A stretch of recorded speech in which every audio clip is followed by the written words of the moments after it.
Hey, Prime members, you can binge 8 new episodes of the MrBallen podcast 1 month early and all episodes ad-free on Amazon Music. Download the Amazon Music app today.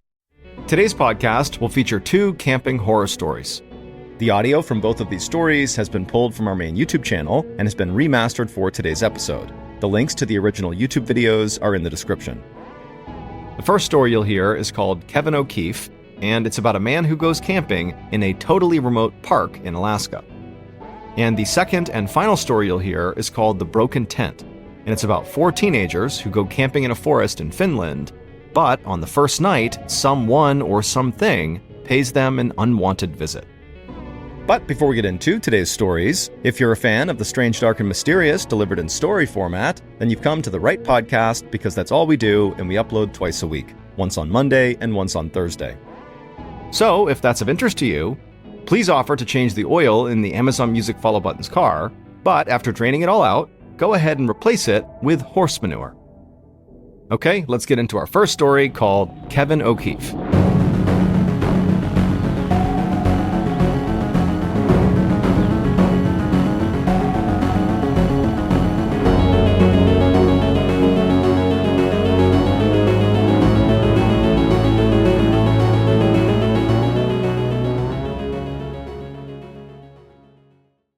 When a young woman named Desiree vanishes without a trace, the trail leads to Kat Torres, a charismatic influencer with millions of followers. But behind the glamorous posts and inspirational quotes, a sinister truth unravels. Binge all episodes of Don't Cross Kat early and ad-free on Wondery Plus.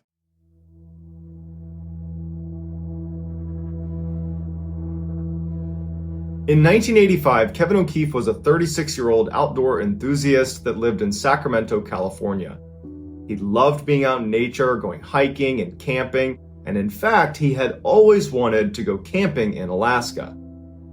By the summer of 1985, Kevin was actually doing research on areas in Alaska that he could potentially go camping, and he settled on this area called Glacier Bay National Park, which even by Alaskan standards, is particularly wild and totally remote. Kevin planned to go camping on his own, so he decided he would need to take a class on how to survive the Alaskan wilderness because he's going to be out there by himself and he's chosen this place that's incredibly rugged. So he actually enrolled and participated in a class teaching you how to go camping in Alaska. Then on September 20th of 1985, he flew from Sacramento to Juneau, Alaska, where he commuted his way up to Glacier Bay National Park.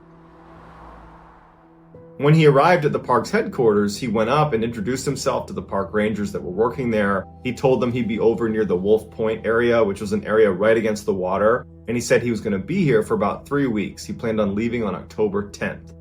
So everybody who works there is aware that there's this guy, Kevin O'Keefe, who's going to be by himself for almost 3 weeks camping near the water.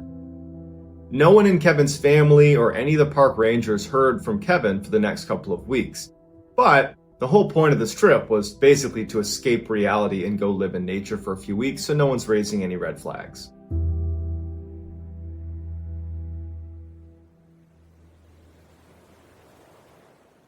A few weeks later, on October 8th, which is 2 days before Kevin said he was planning to leave the park, which he told park rangers and they knew he was there, a couple of park rangers were in a boat patrolling some waterways around Wolf Point, which is the area where Kevin was camping.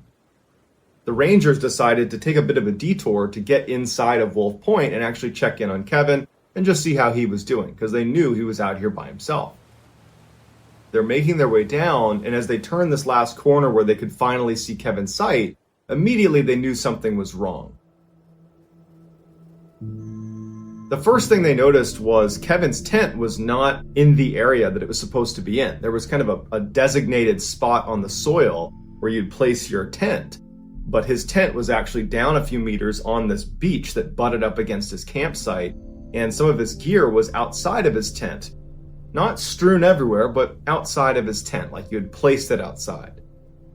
As they're looking at his tent, they realized that the top strut that kind of held the top of the tent together was folded down. It looked like it had broken right in the middle. They called out for Kevin. He was nowhere around. and they kind of rationalized what they saw. They thought, he's leaving in a couple of days. My guess is he's probably preparing his campsite for an exit. Maybe he went out to, go on a day hike or something. I'm sure everything is fine. So they leave and come back the next day just to double check. And when they arrive, there's been no change. The tent is still sitting down on the beach with that strut collapsed. His gear is sitting outside of his tent like his sleeping bag and sleeping pad.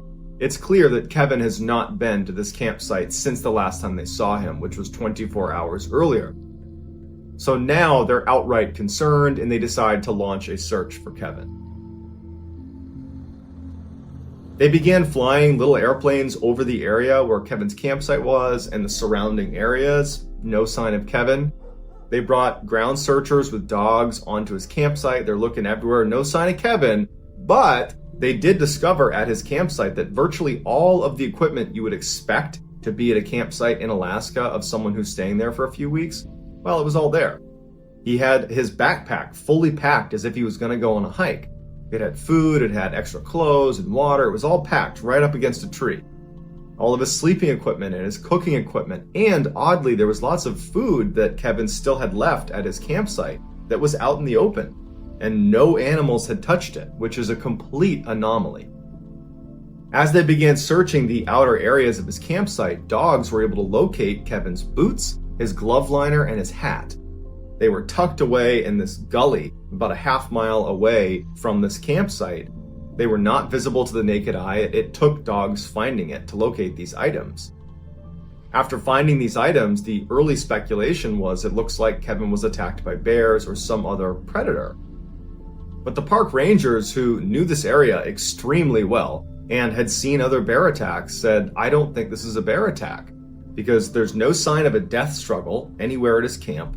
If you get attacked by a big predator, you're going to fight for your life to save yourself. You're going to grab onto things and flail around. It's fairly obvious, and there's none of that.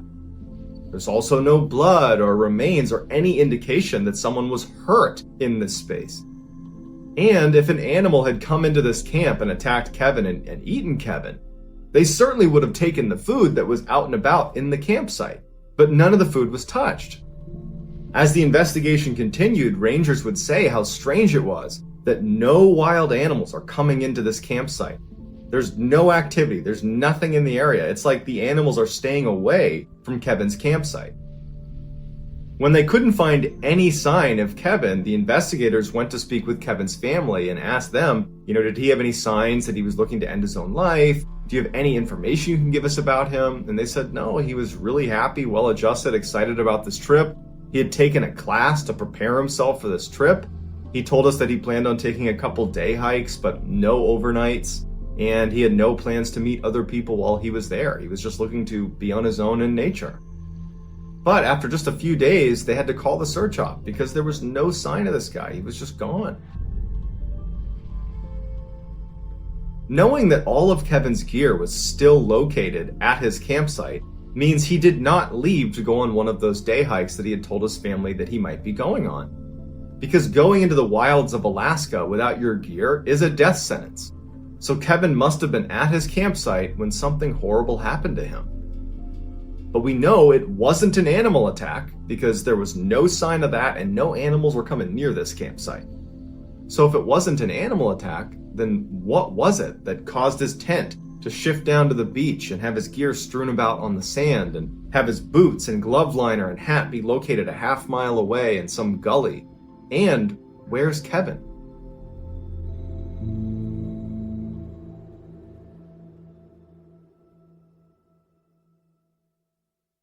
Hey listeners, big news for true crime lovers. You can now enjoy this podcast ad-free on Amazon Music with your Prime membership.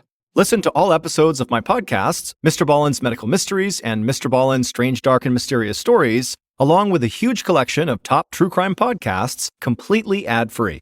No more wading through cliffhangers or dealing with ads, because let's be honest, ads shouldn't be the most nerve-wracking part of true crime. To start your ad-free listening journey, download the Amazon Music app for free or head to amazon.com/ballen. That's amazon.com/BALLEN. Dive into uninterrupted true crime stories today. If you're listening to this podcast, then chances are good you are a fan of the Strange, Dark, and Mysterious. And if that's the case, then I've got some good news. We just launched a brand new Strange, Dark, and Mysterious podcast called MrBallen's Medical Mysteries. And as the name suggests, it's a show about medical mysteries, a genre that many fans have been asking us to dive into for years, and we finally decided to take the plunge, and the show is awesome. In this free weekly show, we explore bizarre, unheard of diseases, strange medical mishaps, unexplainable deaths, and everything in between. Each story is totally true and totally terrifying. Go follow MrBallen's Medical Mysteries wherever you get your podcasts, and if you're a Prime member, you can listen early and ad-free on Amazon Music.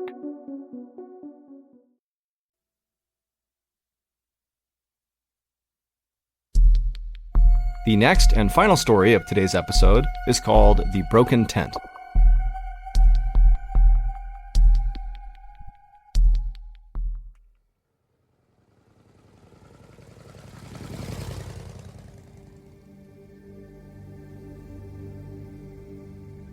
On the afternoon of June 4th, 1960, a 15-year-old girl named Mela Bjorklund climbed off the back of her boyfriend's motorcycle.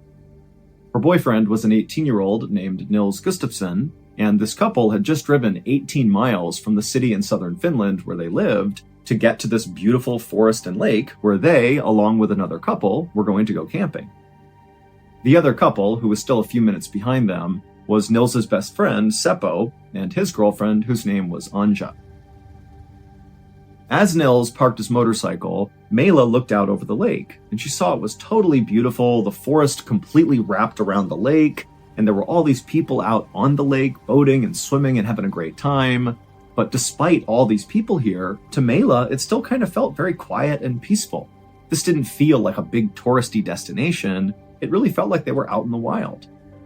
And for Mela, who loved the outdoors, this felt like a great spot to celebrate her 16th birthday, because that's actually why the couples were out camping. Mela was turning 16 in a couple of days, and so this was going to be her party.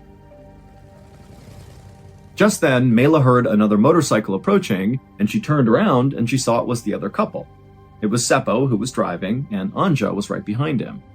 And Seppo, he looked up and saw Mela looking at him, and he grinned and braked hard with his motorcycle and kind of swung the back wheel out like he was in an action movie. And Mela thought it was totally funny and she started laughing, and that's when Nils turned around and he saw his girlfriend laughing heartily at Seppo. A moment later, all four friends were giving each other hugs and saying hello, and then after catching up, the friends walked over to this small shack that was right by the water. It was the snack kiosk. Their plan was to load up on supplies and then quickly make their way into the forest where they'd actually be camping and just relax, enjoy the night, and go to bed. But as the friends walked towards the snack kiosk, Seppo made a joke about how his motorcycle was way better than Nils's motorcycle. And Mela, who was Nils's boyfriend, she laughed at this joke and thought it was really funny. But as she was laughing, she happened to look over at Nils, her own boyfriend, and she could tell, he just looked upset, like he was scowling at her and also at Seppo. And immediately, Mela felt really bad, because she was thinking, maybe Nils thinks I'm flirting with Seppo by laughing at all of his jokes. Now, keep in mind, Mela really liked Nils, and they had really just started dating, but for really the first time in Mela's life, she was dating someone who clearly liked her back. She had been in other kind of small relationships where it felt very one way, but this was different. And so Mela really did not want Nils to think anything was going on with her and Seppo, because there was nothing going on. But when Mela looked over at Nils again to kind of confirm that he really did look mad, he didn't look mad. He was smiling and laughing again. And so Mela told herself, she must have just imagined that Nils was never upset. It was all in her head. So Mela reached over and grabbed Nils's hand, and the two couples walked the rest of the way over to the kiosk.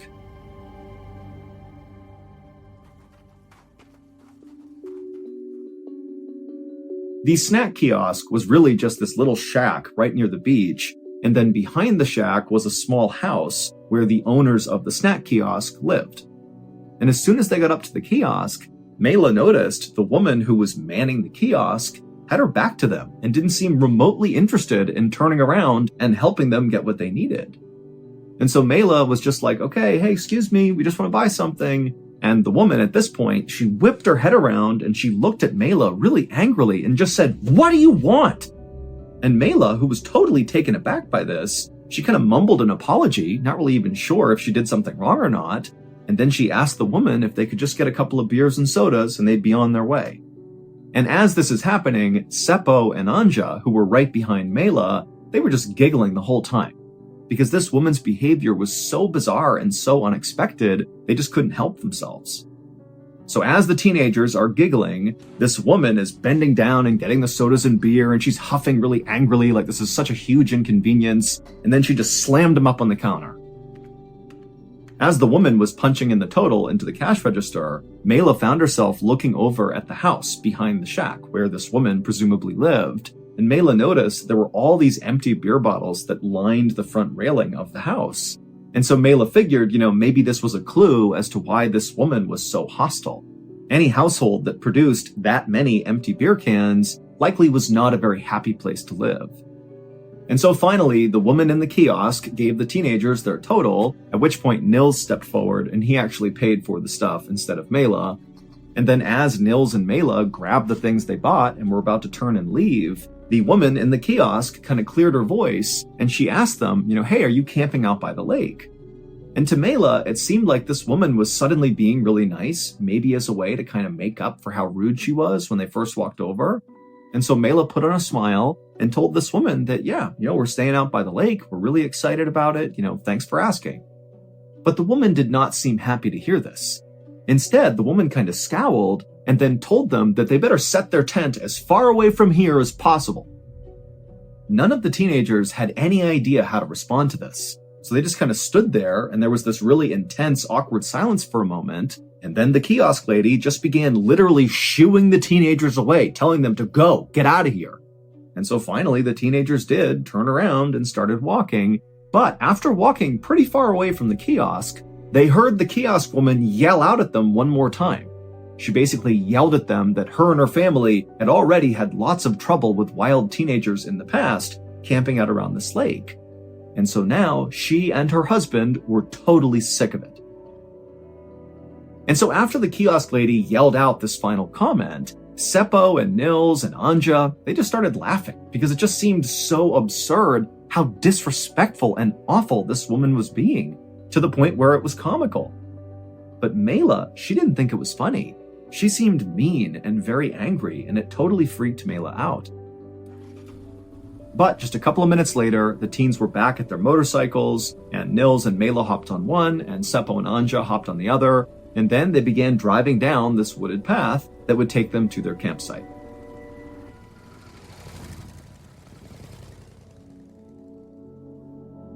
The ride to their campsite was a very short one, and where they were positioned was on this piece of land that sort of jutted out onto the lake. It was very heavily forested, and so it's this amazing view of the water, but it's very secluded in the trees. And so right away, Nils and Seppo, they parked their motorcycles up against the trees, they pulled out a simple canvas tent, and they strung it up between two birch trees, and then with their campsite all set up, they grabbed some beers, and the friends began to drink. And it didn't take long before Mela had totally forgotten about the kiosk woman and how awful she had been. After all, Mela had really been looking forward to this trip, and now she was here at the campsite, relaxing with her friends. I mean, this was great. Also, Mela was really excited about her relationship with Nils. It was a relatively new one, and it was obvious that, for once, her boyfriend was somebody who liked her as much as she liked him. And also, Nils was very handsome, and he was popular, and he had this dark brown hair that he combed straight up, and he always wore this leather jacket everywhere. And so Mela just really liked being around him. He was super cool and made her feel really grown up. After sitting around for about 30 minutes to an hour, just having a couple of drinks and swapping stories and kind of easing into their night, the friends eventually made their way down to the water, and they went swimming for a while, and they continued to drink down by the dock. And then when they were tired of swimming, the teens just laid on the dock and enjoyed looking out at the sunset. Even though actually in Finland at this time of the year, it's not really a sunset because the sun does not actually fully set. And so when this happens, these are known as white nights, which are very beautiful. I mean, it's kind of like this hazy glow in the sky from the sun not quite setting. And so on this night that the teens are out there on the dock, they had this beautiful, white night to look up at. And for Mela, she felt like this was the perfect birthday celebration. In fact, she would jot down in her diary later that night just how amazing everything was going and how much fun she was having with Nils and their friends. Finally, the teens were done down by the dock, so they grabbed their things, they went back up to the campsite, they dried off, they changed, and then all four of them piled into their one little tent to go to sleep. And eventually, all four of them would drift off to sleep, but then at some point in the middle of the night, Mela woke up. And she heard rustling sounds outside the tent, and so she wondered if, maybe one of the friends had gotten up, and so she sat up and looked out the tent, and she couldn't see anything. She just saw the kind of hazy night sky from the white night, and she couldn't really tell if everybody was inside the tent or not. But then suddenly, a dark, shadowy figure moved in front of the tent flap, the open tent flap. And so this shadowy figure totally blocked all the light that was coming into the tent from the white night. And then this shadowy figure looked into the tent, and they had these bright, glowing red eyes. And before Mela or anybody else in the tent could do anything, there was a snapping sound, and the tent fell down on top of them.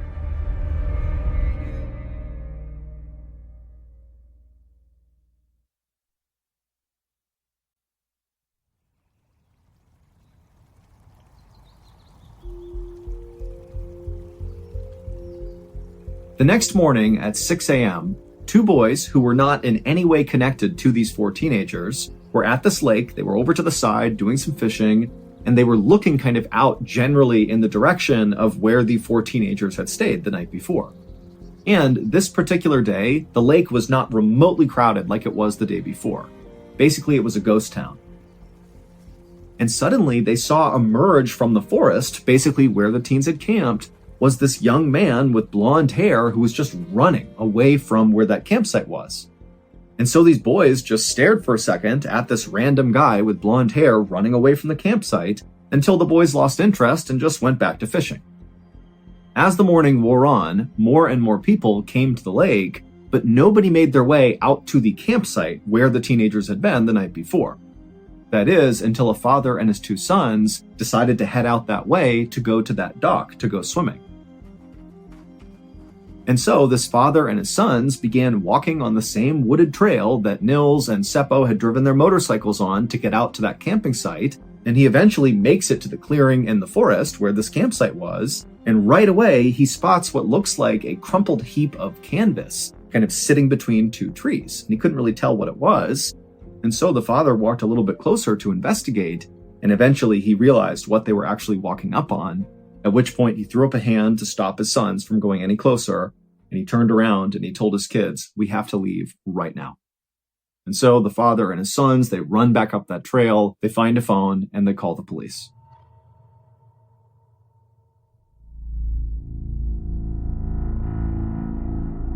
When the police arrived at the lake just before noon, they would walk out to that campsite and they would see that crumpled heap of canvas, and then also in and around that crumpled heap were the four bodies of the four teenagers who had stayed there the night before.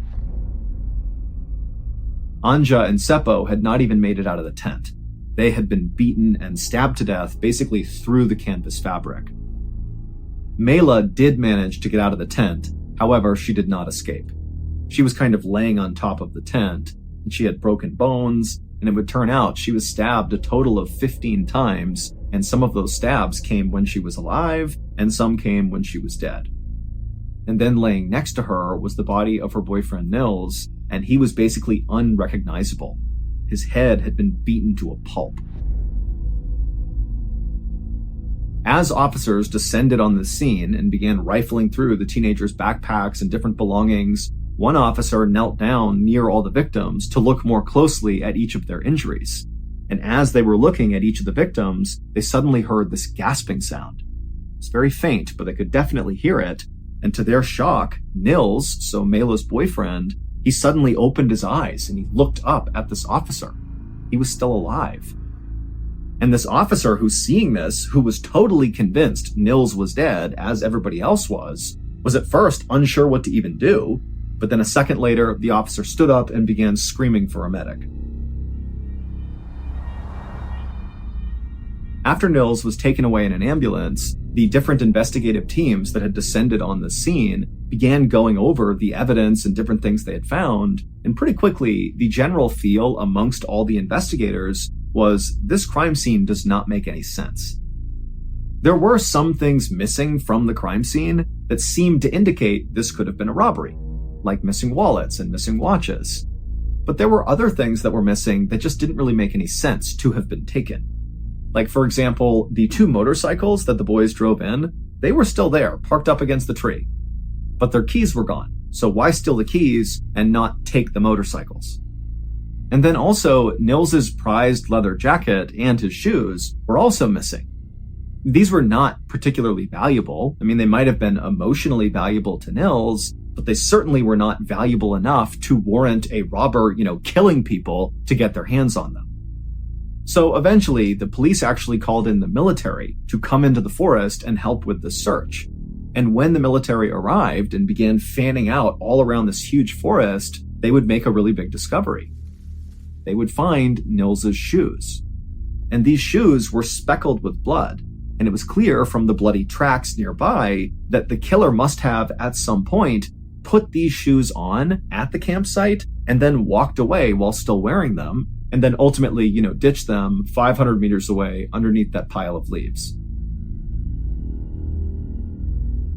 In the days after the murders, the police chased down dozens of leads all over Finland, but none of them amounted to anything. Nils would actually survive the attack, but his face was so badly damaged with so many broken bones in his head that it took a really long time before he could even speak. But when he finally could, and the police were able to interview him, it became immediately clear that Nils did not have a good memory of the attack. And in fact, the day of the attack, basically the whole day, he didn't really remember it. However, Nils would remember one thing. He said during the chaos of the actual attack, he distinctly remembered seeing a dark, shadowy figure with these bright red, glowing eyes. But the police couldn't just go out and look for a dark figure with red eyes, and so instead they just made a note of this and continued their investigation. The only real lead the police got were from those 2 boys who were fishing out on the lake a day after the murders happened, where they saw that guy with blonde hair running away from where the teens had camped. Now, these 2 boys didn't know the significance of what they were seeing, but obviously when the news broke about the murders, they recalled seeing that guy right in the area where they now knew, that's where the murders had happened.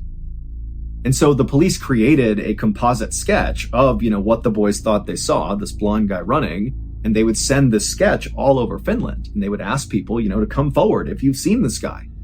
And loads of people immediately came forward and said, yep, I've seen that guy. But it would turn out the police were getting loads of false reports because the sketch looked like lots of men in Finland. So this was not a unique enough sketch, basically.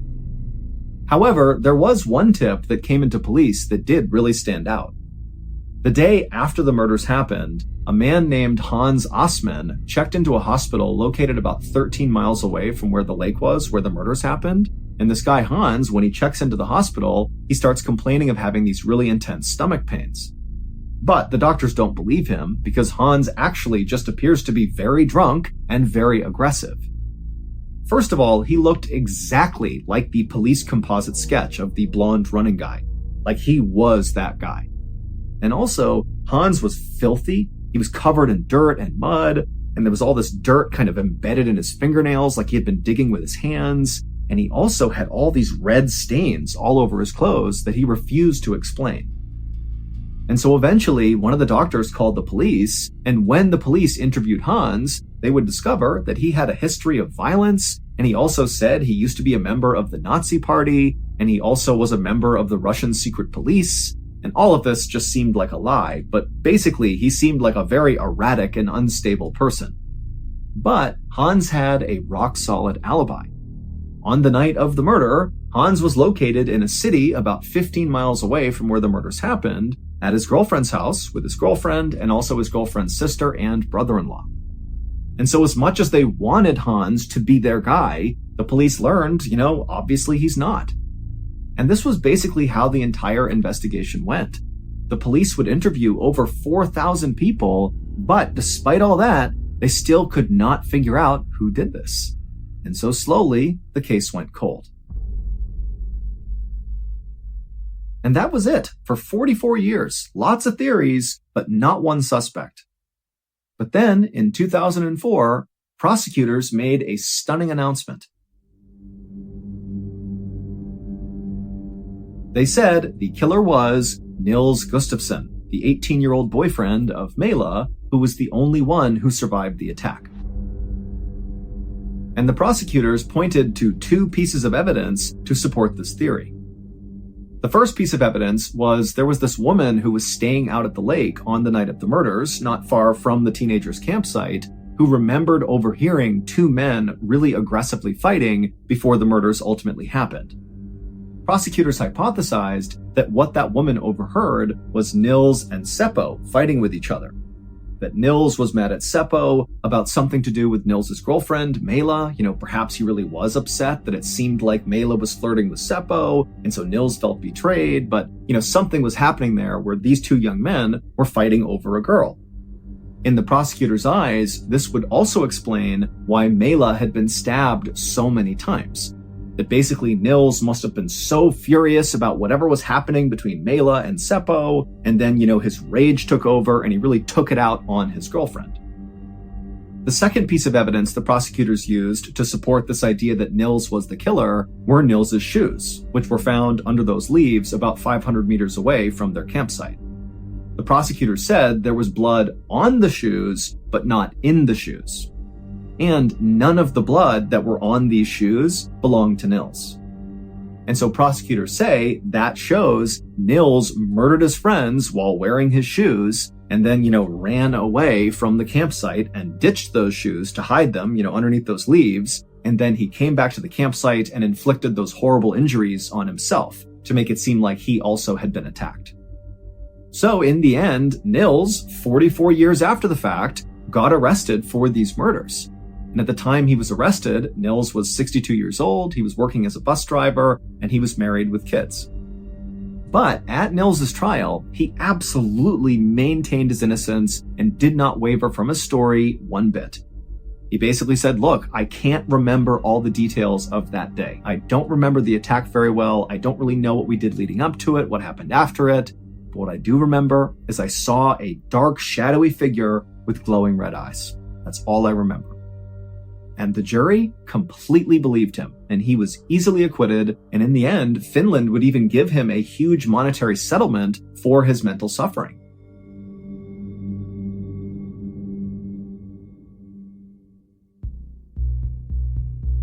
Today, people tell lots of stories about these murders.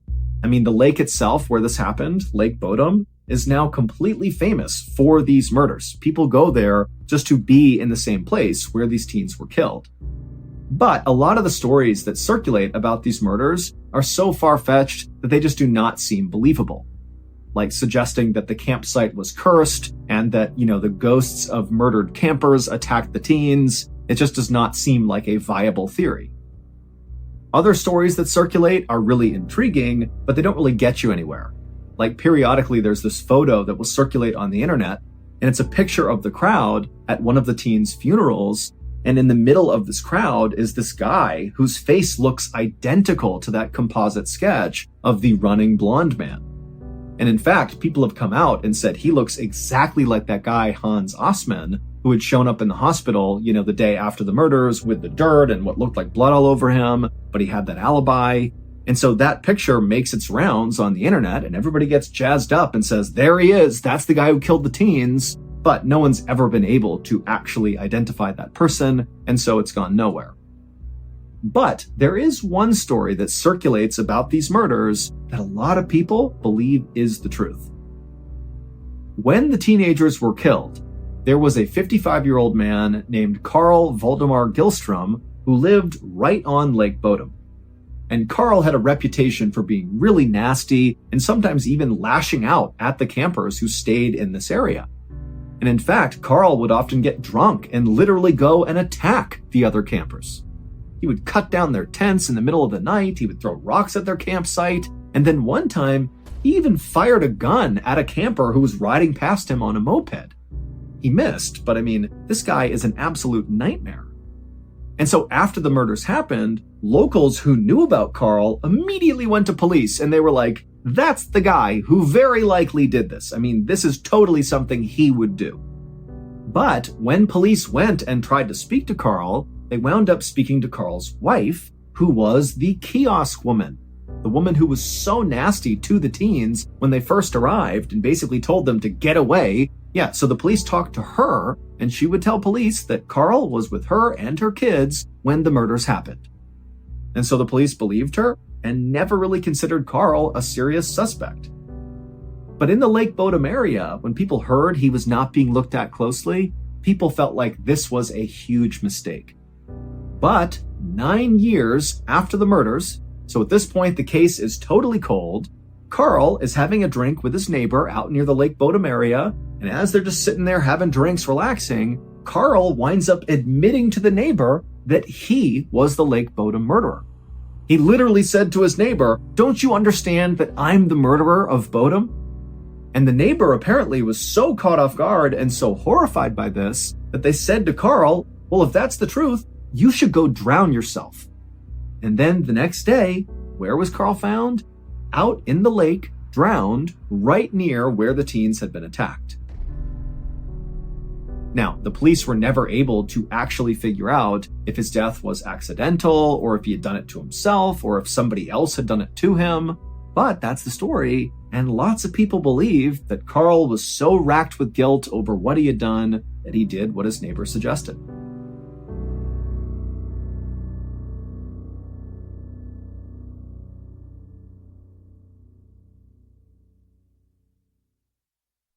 A quick note about our stories. They are all based on true events, but we sometimes use pseudonyms to protect the people involved, and some details are fictionalized for dramatic purposes.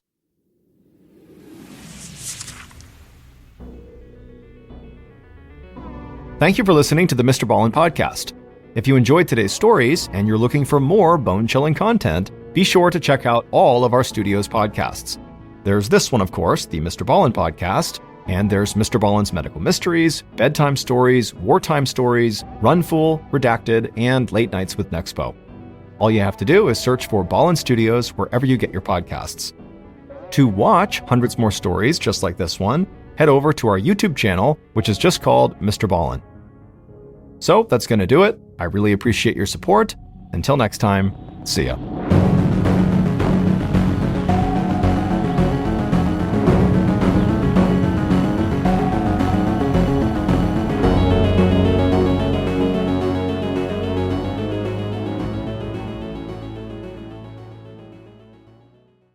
Hey, Prime members, you can binge 8 new episodes of the MrBallen podcast 1 month early and all episodes ad-free on Amazon Music. Download the Amazon Music app today. And before you go, please tell us about yourself by completing a short survey at wondery.com/survey.